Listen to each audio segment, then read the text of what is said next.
ഇപ്പോൾ ഞാൻ യേശുക്രിസ്തുവിനെ കണ്ടുമുട്ടിയ ഒരു സംഭവം, അതിനു മുമ്പ്, യേശുവിനെ കണ്ടെത്തുന്നതിന് മുമ്പ് ഞാൻ എങ്ങനെയാണ് എൻ്റെ ജീവിതം മുന്നോട്ട് പോയത്, എന്നാൽ യേശുക്രിസ്തുവുമായി ഞാനൊരു മുഖാമുഖം, ഒരു കണ്ടുമുട്ടൽ നടത്തിയപ്പോൾ എൻ്റെ ജീവിതത്തിൽ വന്ന മാറ്റങ്ങൾ, ഈ രണ്ട് കാര്യങ്ങൾ മാത്രം ഇവിടെ സൂചിപ്പിച്ചുകൊണ്ട് വളരെ ചുരുങ്ങിയ സമയമെടുത്തുകൊണ്ട് ഞാനിത് നിങ്ങളോട് പറയുവാൻ ആഗ്രഹിക്കുക. ഇവിടെ എനിക്ക് മുമ്പ് സംസാരിച്ച ഞങ്ങളുടെ ഒക്കെ പ്രിയ സ്നേഹിതൻ, ഞങ്ങളുടെ ലീഡർ, ദൈവത്തെക്കുറിച്ചും ദൈവസ്നേഹത്തെക്കുറിച്ചും ഒക്കെ വളരെ ശക്തമായിട്ട് മനോഹരമായി പ്രതിപാദിച്ചു. ഞാൻ 19ാമത്തെ വയസ്സിൽ വിവാഹിതനായി. കാര്യമായ വിദ്യാഭ്യാസമൊന്നും ചെയ്യാൻ കഴിഞ്ഞില്ല. വിവാഹിതനായി സമയത്ത് രണ്ടാളുടെ ജീവിതം മുന്നോട്ട് കൊണ്ടുപോകാൻ ഒരു ജോലി അന്വേഷിച്ചു. അന്ന് എനിക്ക് ജോലി കിട്ടിയത് എന്റെ തന്നെ നാട്ടില് ഒരു കള്ളുഷാപ്പിലാണ് എനിക്ക് ജോലി കിട്ടിയത്. അങ്ങനെ കള്ളുഷാപ്പിൽ ജോലി ആരംഭിച്ചു. അതുവരെ മദ്യപാനമോ ലഹരി മരുന്നുകളുടെ ഉപയോഗമോ ഒരു വീടി പോലും വലിക്കാത്ത, ചായക്കടയിൽ കയറി ഒരു ചായ പോലും കുടിക്കാത്ത വ്യക്തിയായിരുന്നു. എന്നാൽ കുറച്ച് നാളുകൾ കഴിഞ്ഞപ്പോൾ അല്പസ്വല്പം മദ്യപിക്കാൻ, കള്ളു കുടിക്കാൻ തുടങ്ങി. അത് ക്രമേണ കൂടിക്കൂടി വന്നു. ഏതാനും മാസങ്ങൾ കഴിഞ്ഞപ്പോൾ നല്ലൊരു കുടിയനായി ഞാൻ മാറി. രാവിലെ മധുരക്കള്ളു കുടിക്കും ചെത്തിക്കൊണ്ടുവരുന്നത്, ഉച്ച കഴിഞ്ഞാൽ അതിന് ലഹരി കൂടും, പിന്നെ കയ്പുള്ളതായി, അങ്ങനെ കയ്പുള്ളത് കുടിക്കും. വൈകുന്നേരമായി കഴിയുമ്പോൾ കുറേശ്ശെ കഞ്ചാവും ഉപയോഗിക്കാൻ തുടങ്ങി. അപ്പൊ എനിക്ക് ധാരാളം കൂട്ടുകാർ കൂടാൻ തുടങ്ങി. കഞ്ചാവുമായിട്ട് ഷാപ്പിലേക്ക് വരും, അതിന് ഈ കഞ്ചാവ് ഉപയോഗിക്കും, കള്ളു കുടിക്കും. അങ്ങനെ കുറച്ച് നാൾ മുന്നോട്ട് പോയപ്പോ അന്ന് ചാരായക്കട, ചാരായമുള്ള കാലമാണ്. അങ്ങനെ ഒരു ചാരായക്കടയും എനിക്ക് കമ്മീഷൻ വ്യവസ്ഥയിൽ നടത്താൻ ഒരു സാഹചര്യം ഒത്തുവന്നു. അപ്പൊ ഞാൻ തന്നെ എന്റെ ഒരു സ്ഥലത്ത് 2 മുറി പീടിക ഉണ്ടാക്കി. അതിനകത്ത് 1 മുറി പീടികയിൽ കള്ളും 1 മുറി പീടികയിൽ ചാരായവും കച്ചവടം തുടങ്ങി. വരുമാനം കുറേശ്ശെ ഇങ്ങനെ വരാൻ തുടങ്ങി. മദ്യപാനം നന്നായിട്ട് നടക്കുന്നു, ലഹരി മരുന്നുകളുടെ ഉപയോഗവും നന്നായിട്ട് നടക്കുന്നു, കൂട്ടുകാരൊക്കെ നന്നായിട്ട് കൂടാൻ തുടങ്ങി, എനിക്ക് നല്ല സപ്പോർട്ട് കിട്ടാൻ തുടങ്ങി. ഞാൻ നല്ലത് ചെയ്താലും മോശം ചെയ്താലും എനിക്ക് സപ്പോർട്ടായി.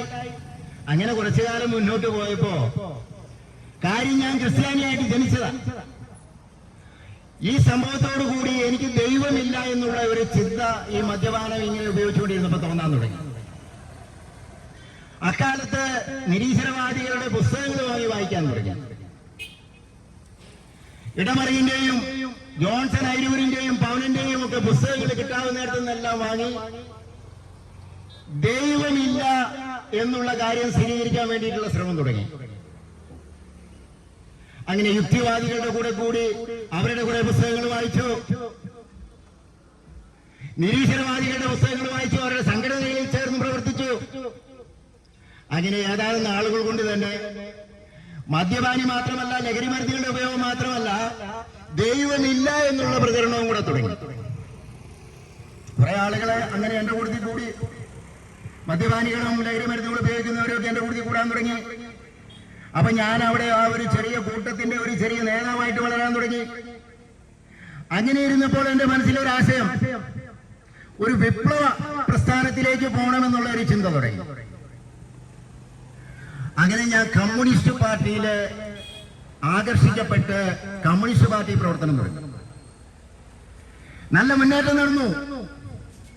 എന്റെ നാട്ടില് അന്ന് ഞാൻ നല്ല ചോരയും നീരുമുള്ള ചെറുപ്പക്കാരനാണ്. എന്ത് പറഞ്ഞാലും പാർട്ടി എന്ത് പറഞ്ഞാലും ഞാൻ ചെയ്യും. എന്റെ കൂട്ടത്തിൽ കൂടാൻ ആളുകൾ ധാരാളമായിട്ട് കൂടി. അങ്ങനെ പാർട്ടി പ്രവർത്തനം ഞാനൊരു പ്രാദേശിക നേതാവായിട്ട് പതുക്കെ പതുക്കെ അങ്ങ് വളർന്നു. പിന്നെ എനിക്ക് എന്തും ചെയ്യാം, എന്റെ കൂട്ടത്തിൽ ആളുകളുണ്ട് എനിക്ക് സപ്പോർട്ട് ചെയ്യാൻ. അങ്ങനെ ഞാൻ കമ്മ്യൂണിസ്റ്റ് പാർട്ടി 12 വർഷക്കാലം പ്രവർത്തിച്ചു. അങ്ങനെ 12 വർഷക്കാലം കഴിഞ്ഞപ്പോൾ എനിക്ക് തോന്നുകയാണ് അതിനേക്കാൾ വിപ്ലവമുള്ള ഒരു പാർട്ടി, നക്സലൈറ്റ്. എന്നാൽ നക്സലൈറ്റ് പ്രസ്ഥാനത്തിലേക്ക് ആകർഷിക്കപ്പെട്ട് അതിൽ പോയി കുറെ കാലം പ്രവർത്തിച്ചു. അധിക കാലം പ്രവർത്തിക്കേണ്ടി വന്നില്ല. തൊട്ടടുത്ത ദിവസങ്ങളിലെ ഒരു നക്സൽ കേസിൽ കൂരാച്ചുണ്ട് പോലീസ് എന്നെ അറസ്റ്റ് ചെയ്തു. കായണ്ണ പോലീസ്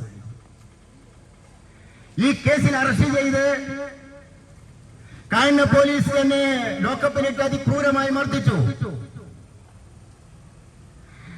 നിരവധി ദിവസങ്ങൾ ലോക്കപ്പിലിട്ട് ബോധം നഷ്ടപ്പെടുവോളം മാറി മാറി വിവിധ മർദ്ദനമുറകൾ ഉപയോഗിച്ച്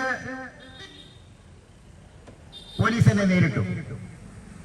ഒരു ദിവസം ബോധമെല്ലാം നശിച്ച അനേക മണിക്കൂറുകൾ കടന്നുപോയപ്പോൾ പോലീസ് ചിന്തിച്ചു, ഇവൻ മരിച്ചുപോയി എന്നുള്ള ധാരണയില് എന്നെ ഒരു വിജന സ്ഥലത്ത് കൊണ്ടുപോയി വാഹനത്തിൽ കൊണ്ട് കണ്ടുവിട്ട് ഉപേക്ഷിച്ചു. എപ്പോഴോ ബോധം വീണ്ടും കിട്ടി. തിരിച്ച് ഞാൻ നടത്തുന്ന കള്ളിഷാപ്പിൽ വന്നു.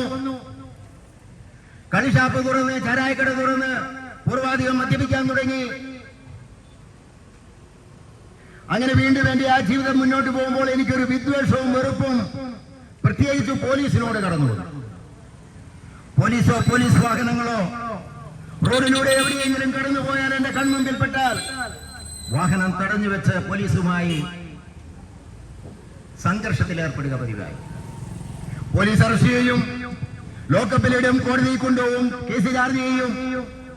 അങ്ങനെ നിരവധിയായ കേസുകൾ ഒന്നിനു പിറകെ ഒന്നായി എന്റെ പേരിൽ പോലീസ് ചാർജ്. എനിക്ക് ഓരോ കേസുകൾ പോലീസ് എന്നോട് ചാർജ് ചെയ്യുമ്പോൾ എനിക്ക് കൂടുതൽ ശത്രുത. പോലീസിനോട് മാത്രമല്ല, അതുവരെ ഞാൻ പ്രവർത്തിച്ച പ്രസ്ഥാനങ്ങളോട്, എന്റെ കൂടത്തിൽ കൂടിയ ആളുകളോട് എല്ലാം എനിക്ക് കുറേശ്ശെ വെറുപ്പായി. അവരോടെല്ലാം ഞാൻ എതിർത്ത് സംസാരിക്കാൻ തുടങ്ങി. എനിക്കാരെയും ഭയമില്ലാതായി. ഞാൻ ആ നാട്ടിൽ അങ്ങനെ ഒറ്റയാനായിട്ടങ്ങ് മാറി. അപ്പോൾ ഒന്നൊന്നായി എന്റെ കൂട്ടുകാർ ഉപേക്ഷിച്ചു പോയി. എന്നോടൊപ്പം മദ്യപിച്ച് എനിക്ക് സപ്പോർട്ട് ചെയ്തിരുന്ന നിരവധി കൂട്ടുകാരെ, ചെറുപ്പക്കാരൊന്നൊന്നായി ഉപേക്ഷിച്ചു പോയി. ഓരോരുത്തരും ഉപേക്ഷിച്ചു പോകുമ്പോൾ അവരോടുള്ള വെറുപ്പ് മൂലം അവരെ എങ്ങനെയെങ്കിലും ചതിയിൽപ്പെടുത്തി അവരെ എങ്ങനെയെങ്കിലും ഉപദ്രവിക്കാൻ ഞാൻ തക്കം പാർക്കും. അതിനെല്ലാം വീണ്ടും കേസുകൾ. അങ്ങനെ നിരവധിയായ കേസുകളിലൂടെ, സംഘർഷങ്ങളിലൂടെ കടന്നുപോയ കുറെ വർഷങ്ങൾ. ലഹരി മരുന്നുകളുടെ ഉപയോഗം മൂലം ലിവർ സിറോസിസ് എന്ന മാരകമായ രോഗം ഈ അവസരത്തിൽ എനിക്ക് പിടിപെട്ടു. കോഴിക്കോട് മെഡിക്കൽ കോളേജിൽ അഡ്മിറ്റ് ചെയ്യപ്പെട്ടു. ഡോക്ടർമാർ പരിശോധിച്ച് പറഞ്ഞു, നീ ഇനി ഒരു തുള്ളി മദ്യപിച്ചാൽ 6 മാസത്തിൽ കൂടുതൽ ജീവിച്ചിരിക്കുകയില്ല, നിന്റെ ആയുസ്സുകൾ എണ്ണപ്പെട്ടിരിക്കുന്നു. ഞാനിതുകൊണ്ടോ എങ്ങനെ മരിക്കണമെന്ന് ചിന്തിച്ചുകൊണ്ടിരിക്കുന്ന എന്നോട് പറയുക പോലീസ്, ഡോക്ടർ പറയുക, ഇനി നിനക്ക് അധികകാലമില്ലെന്ന്. ഞാൻ പൂർവാധികം ശക്തിയിലെ ലഹരി മരുന്നുകളും മറ്റ് ലഹരി പാനീയങ്ങളും ഞാൻ ഉപയോഗിച്ചുകൊണ്ടിരുന്നു. എങ്ങനെയെങ്കിലും മരിക്കണമെന്ന ചിന്ത. ഈ അവസരത്തില് മദ്യപിച്ച് വീട്ടിൽ ചെന്ന് കഴിഞ്ഞാൽ ഭാര്യയും മക്കളെയും ഉപദ്രവിക്കുക പതിവായി. അവരോട് വെറുപ്പ്, കൂട്ടുകാരോട് വെറുപ്പ്, നാട്ടുകാരോട് വെറുപ്പ്, മാതാപിതാക്കളോട്, സഹോദരങ്ങളോട് മുഴുവൻ എനിക്ക് വിദ്വേഷവും വെറുപ്പും. എല്ലാവരും എന്നെ ഒറ്റപ്പെടുത്തി നാട്ടിൽ ആരും വേണ്ടാത്തവനായി, ആർക്കും വേണ്ടാത്തവനായി ഞാൻ മാറുകയായിരുന്നു. അങ്ങനെ ഇരിക്കെ എന്റെ ബുദ്ധി എന്നെ ഇങ്ങനെ ചിന്തിപ്പിച്ചു, നീ ഇനി ജീവിച്ചിരുന്നിട്ട് കാര്യമില്ല. നിന്റെ ആയുഷ്കാലം, നിന്റെ യൗവന കാലഘട്ടം മുഴുവൻ നീ നശിപ്പിച്ചിരിക്കുന്നു. നിന്റെ ഭാര്യയും 3 കുഞ്ഞുങ്ങളും നിന്നെ ഉപേക്ഷിച്ചു പോയിരിക്കുന്നു. നിന്റെ മാതാപിതാക്കളും സഹോദരങ്ങളും നാട്ടുകാരും കൂട്ടുകാരും നിന്നോടൊപ്പം പ്രവർത്തിച്ച പാർട്ടിക്കാരടക്കം നിന്നെ വിട്ടുപോയിരിക്കുന്നു. നിന്റെ സുഹൃത്തുക്കൾ നിന്നെ കൈവിട്ടിരിക്കുന്നു. നിനക്കിനി രക്ഷയില്ല. നിന്റെ ആരോഗ്യം നശിച്ചിരിക്കുന്നു. നിരവധിയായ പോലീസ് മർദ്ദനം മൂലം നിന്റെ ആരോഗ്യം നശിച്ചിരിക്കുന്നു. നിനക്കിനി രക്ഷയില്ല. നിന്റെ സാമ്പത്തിക നില തകർന്നിരിക്കുന്നു. നിനക്കിനി രക്ഷയില്ല എന്ന് സാത്താൻ എന്റെ തലമണ്ടയിൽ ഉപദേശിക്കാൻ തുടങ്ങി. എന്റെ ബുദ്ധിയെ ഉപദേശിക്കാൻ തുടങ്ങി. അങ്ങനെ മരണത്തെക്കുറിച്ച് ചിന്തിക്കാൻ തുടങ്ങി. പ്രിയരെ, എല്ലാ കച്ചിക്കുരുമ്പുകളും നമുക്ക് തീരുമ്പോഴാണ് നാം മരണത്തെക്കുറിച്ച് ചിന്തിക്കുന്നത്. അതുവരെ ഓരോ വ്യക്തിയും തന്റെ കഴിവുകൾ ഉപയോഗിച്ചുകൊണ്ട് മുന്നോട്ട് പോകാൻ വേണ്ടി പരിശ്രമിക്കും. എന്നാൽ എല്ലാം തകരുന്ന ഒരവസ്ഥ. അങ്ങനെ എല്ലാം തകർന്ന് വീട്ടുകാരും നാട്ടുകാരും ഭാര്യയും കുഞ്ഞുങ്ങളും സഹോദരങ്ങളും മാതാപിതാക്കളും എല്ലാവരും ഉപേക്ഷിക്കപ്പെട്ട് മരണത്തെ മുഖാമുഖം കണ്ടുകൊണ്ട് മരിക്കാൻ വേണ്ടി പോവുകയാണ്. മരിക്കാൻ വേണ്ടി പോകുമ്പോ ഒരു കാര്യമുണ്ട്, ഒരു ഭയം നമ്മുടെ ഉള്ളിൽ കടന്നുകൂടും. എന്റെ ഉള്ളിൽ ഒരു ഭയം കടന്നുകൂടി, മരണഭയം. ഏതൊരു മനുഷ്യനും ജീവിതത്തിൽ ഏറ്റവും കൂടുതൽ ഭയക്കുന്നത് മരണത്തെയാണ്. ആ മരണഭയം എന്നെയും വേട്ടയാടാൻ തുടങ്ങി. അതിൽ നിന്ന് മോചനം നേടാൻ ഞാൻ കൂടുതൽ ശക്തിയായി മദ്യവും ലഹരി മരുന്നുകളും ഉപയോഗിച്ചുകൊണ്ട് ഒരു ദിവസം ആത്മഹത്യക്ക് പോവുകയാണ്. ആ ആത്മഹത്യ പരാജയപ്പെട്ടു. വീണ്ടും അടുത്ത ദിവസം വീണ്ടും ആത്മഹത്യക്ക് ശ്രമിക്കുന്നു. ആത്മഹത്യയും പരാജയപ്പെടുക. എന്നാൽ ഇനി പരാജയപ്പെടാത്ത ഒരു ആത്മഹത്യ എന്റെ ജീവിതത്തിൽ ഉണ്ടാകണം. ഇനി ഞാൻ ജീവിച്ചിരിക്കാൻ പാടില്ല എന്ന തീരുമാനത്തോടുകൂടി മൂന്നാമതൊരു ആത്മഹത്യയെ കുറിച്ച് പ്ലാൻ ചെയ്തുകൊണ്ടിരിക്കുമ്പോൾ ഇതുപോലെ തെരുവുകളിൽ സുവിശേഷം പറയുന്നവർ ഒരു മനുഷ്യൻ എന്റെ മുമ്പിലേക്ക് ഷാപ്പിലേക്ക് കടന്നു വരികയാണ്. ആ മനുഷ്യനെ പല പ്രാവശ്യം എന്റെ വീടിനടുത്ത് താമസിക്കുന്ന ആളാ. കള്ളപ്രാർത്ഥനക്കാരൻ എന്ന് പറഞ്ഞ ആ മനുഷ്യനെ ഞാൻ പലതവണ ഉപദ്രവിച്ചിട്ടുണ്ട്. എന്റെ ഷാപ്പിന്റെയും ചാരായക്കടയിലെയും മുന്നിലൂടെ വരാൻ ഭയപ്പെട്ടിട്ട് ആ മനുഷ്യൻ വേറൊരു വഴിയിൽ മല കയറി വട്ടം മുറിച്ചു കിടന്ന റോട്ടിലേക്ക് പോവുക.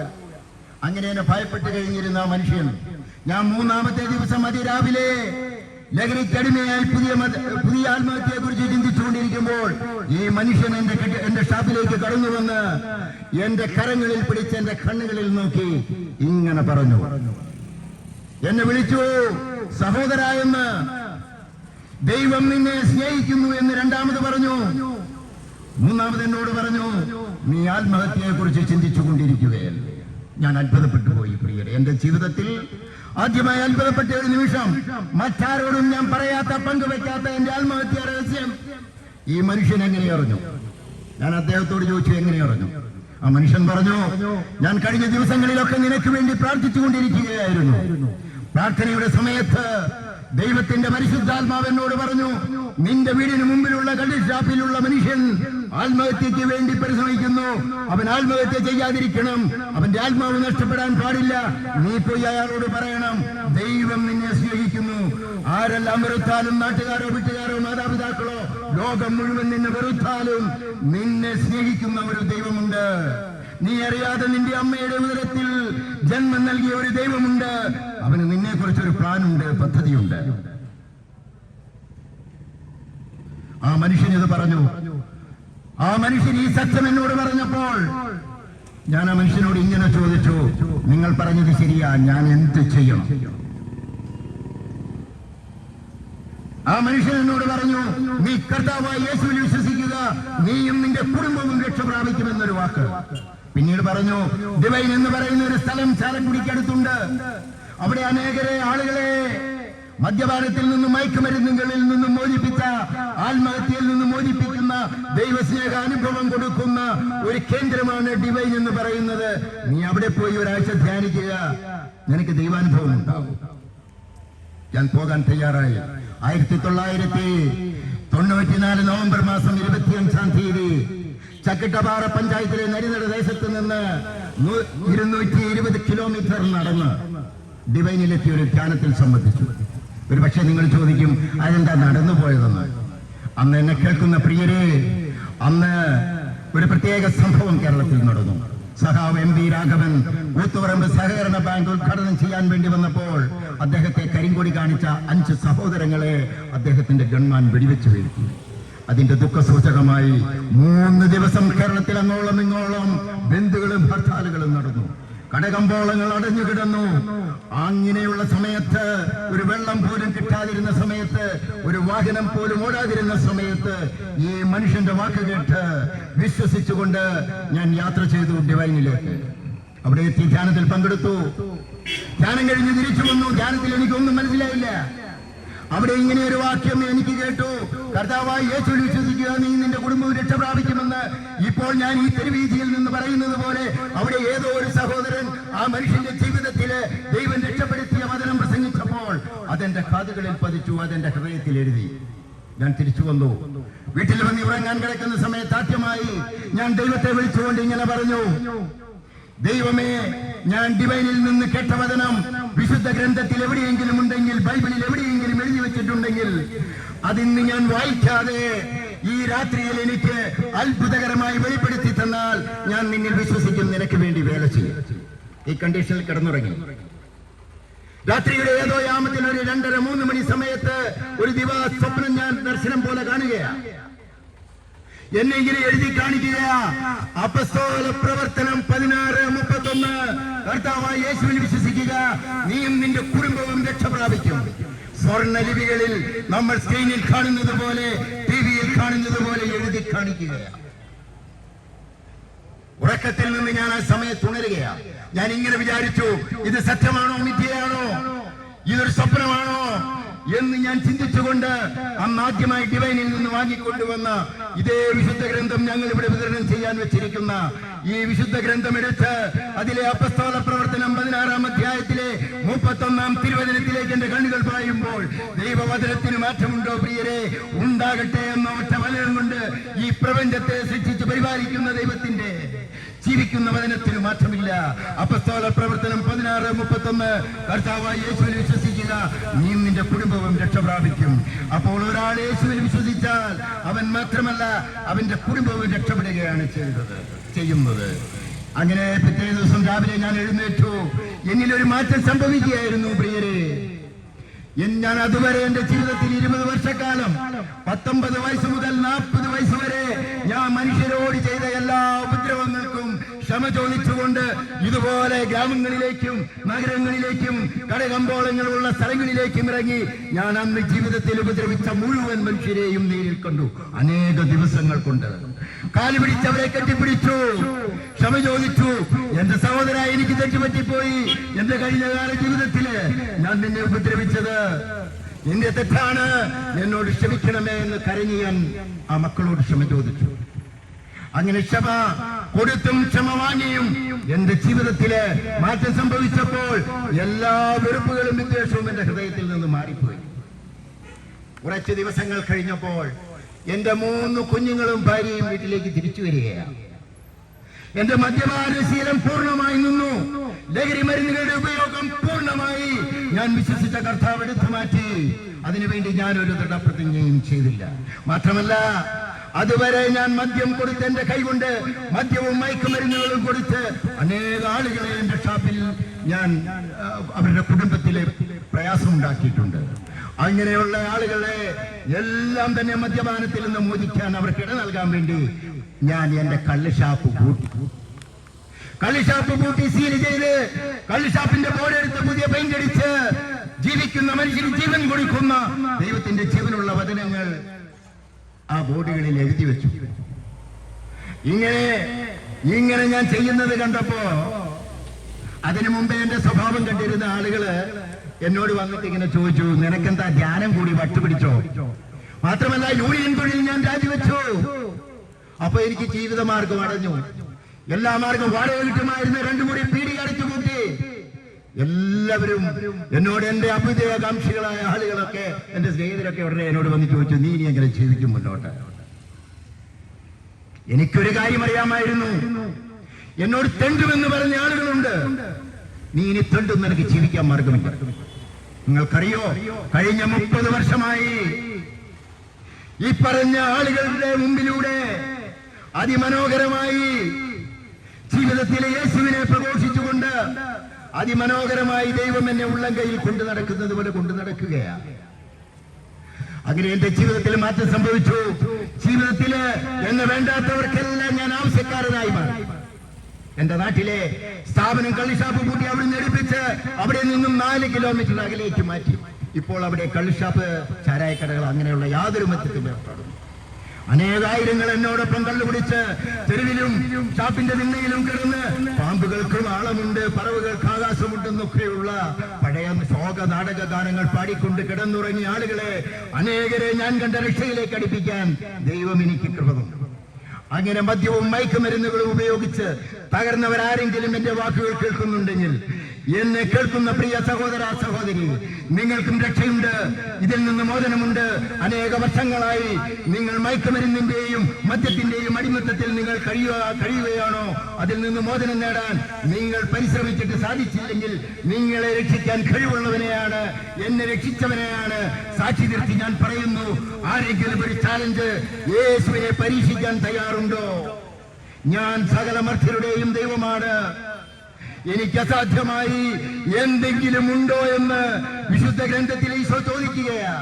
അങ്ങനെ ചോദിക്കാൻ ഈശോ അസാധ്യമായത് സാധ്യമാക്കി കൊടുക്കുന്ന, നാം ഇതുവരെ പരിശ്രമിച്ചിട്ട് 40, 50, 60, 70 വർഷം ജീവിച്ചിട്ട് നമ്മളിൽ മാറാത്ത ഏതെങ്കിലും ദുശീലങ്ങൾ ഉണ്ടെങ്കിൽ എന്നെ കേൾക്കുന്ന പ്രിയ സഹോദര സഹോദരി, യേശു ക്രിസ്തുവിനെ നിങ്ങൾക്ക് പിന്തുടരാമോ?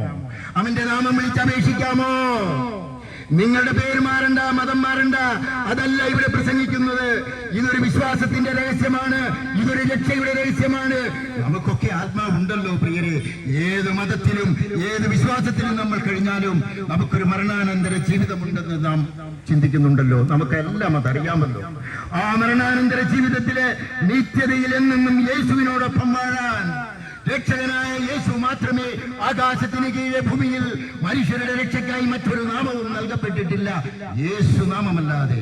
കാരണം അവൻ നൂറ്റാണ്ടുകൾക്ക് മുമ്പേ, യേശു ജനിക്കുന്നതിന് നൂറ്റാണ്ടുകൾക്ക് മുമ്പേ പ്രവാചകന്മാരാൽ പ്രവചിക്കപ്പെട്ടതാണ്. അങ്ങനെ പ്രവചനത്തിലൂടെ, സ്വർഗത്തിന്റെ പ്രവചനത്തിലൂടെ കടന്നു വന്ന കാലത്തിന്റെ സമ്പൂർണതയിൽ കാലത്തിലേക്ക് കടന്നു വന്ന് നമ്മുടെ ഇടയിൽ നമ്മോടൊപ്പം ജീവിച്ച് 33 വർഷക്കാലം പ്രബോധനങ്ങൾ നൽകിക്കൊണ്ട്, കൽപ്പനകൾ നൽകിക്കൊണ്ട്, അനുഗ്രഹങ്ങൾ നൽകിക്കൊണ്ട്, പ്രവചനങ്ങൾ നൽകിക്കൊണ്ട് കടന്നുപോയ കർത്താവായ യേശു ക്രിസ്തു ഇന്നും ജീവിക്കുന്നു. അതിന്റെ നേർസാക്ഷ്യമാണ് പലസ്തീനയിലെ കല്ലറ ഇന്നും തുറന്നു കിടക്കുകയാണ്. അനേക മഹാന്മാർ ജനിക്കുകയും മരിക്കുകയും അനേക പ്രബോധനങ്ങൾ നൽകുകയും നമുക്ക് ചെയ്തിട്ടുണ്ട്. എന്നാൽ മരിച്ചവരിൽ നിന്നും ഉയർത്തെഴുന്നേറ്റ ഒരേ ഒരു ദൈവം, 2000 വർഷങ്ങൾക്കിപ്പുറം ഏതെങ്കിലും ഒരു ദൈവത്തെ നിങ്ങൾക്ക് എനിക്ക് പരിചയപ്പെടുത്തി തരാമോ? ഞാൻ ഇവിടെ നിന്ന് പ്രസംഗിക്കുന്നത് കർത്താവായ യേശു ക്രിസ്തു ഉയർത്തെഴുന്നേറ്റില്ലായിരുന്നുവെങ്കിൽ ഞാൻ പ്രസംഗിക്കുകയില്ലായിരുന്നു. സാധാരണ ഒരു മനുഷ്യനായി ഞാനും ആ മനുഷ്യനെ കണ്ടേത്. എന്നാൽ സത്യമായി ഞാൻ നിങ്ങളോട് പറയുന്നു, യേശു ക്രിസ്തുവിലൂടെ മാത്രമേ നമുക്ക് രക്ഷയുള്ളൂ പ്രിയരെ. ഏതെല്ലാം വിശ്വാസ സംഹിതയിലൂടെ നാം കടന്നുപോയാലും ഏകരക്ഷകൻ കർത്താവായ യേശു, അവൻ ലോകത്തിന്റെ രക്ഷകനാണ്, ഈ പ്രപഞ്ചം സൃഷ്ടിച്ചവനാണ്.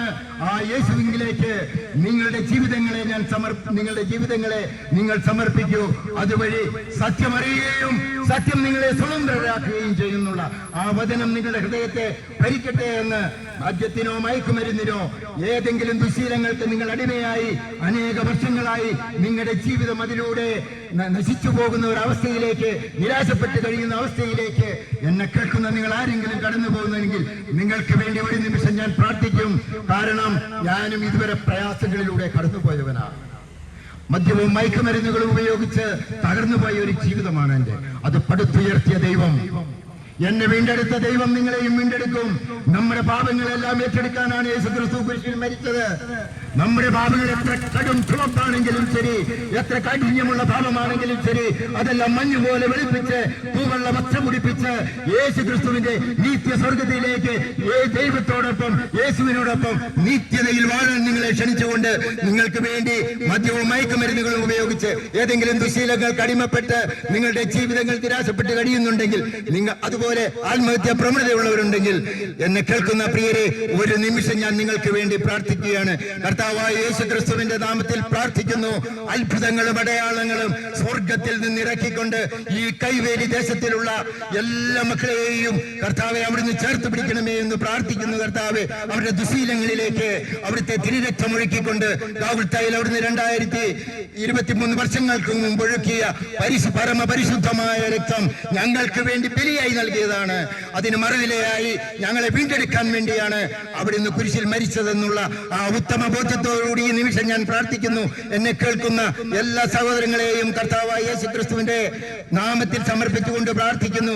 എല്ലാവിധ ദുശീലങ്ങളിൽ നിന്നും, മയക്കുമരുന്നിന്റെ അടിമത്തത്തിൽ നിന്നും, മദ്യത്തിന്റെ അടിമത്തത്തിൽ നിന്നും, നിരാശയുടെ അടിമത്തത്തിൽ നിന്നും, ആത്മഹത്യാ പ്രവണതയുടെ അടിമത്തത്തിൽ നിന്നും കർത്താവെ, വചനത്തെ സാക്ഷീകരിക്കാൻ വേണ്ടി കർത്താവെ ഒരു അടയാളം പ്രവർത്തിക്കണമേ ഈ ദേശത്ത് എന്ന് മാത്രം പ്രാർത്ഥിച്ചുകൊണ്ട് എന്റെ വാക്കുകളെ ഞാൻ ഇവിടെ അവസാനിപ്പിക്കുകയാണ്. എന്നെ കേട്ട നിങ്ങൾക്കേവർക്കും കർത്താവായ യേശു ക്രിസ്തുവിന്റെ നിസ്തുല്യ നാമത്തിൽ അഭിവാദനങ്ങൾ അർപ്പിച്ചുകൊണ്ട് നിർത്തുന്നു. നന്ദി, നമസ്കാരം.